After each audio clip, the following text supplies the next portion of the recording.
2001, 2002, 2003, 2004, 2005. Allora ragazzi, ho messo il peperoncino sullo stendino, ecco, sta il sole, ecco, e questo è l'aggiornamento dei miei peperoncini fuori all'aperto.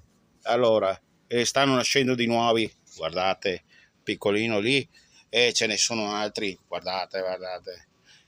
Salutate la Silvia, saluti, ciao Silvia, ecco, a posto. Ciao Diego, parli? More? Guarda che coccolo. Comunque ragazzi, eccolo qua Diego. Ecco, vi ho fatto vedere prima i peperoncini e adesso vi faccio vedere Diego. Giusto? Ma che coccolo, coccolo. Oggi non mi mangi, vero amore? Coccolone. Sì, va bene. Ciao ragazzi, buona domenica. E buona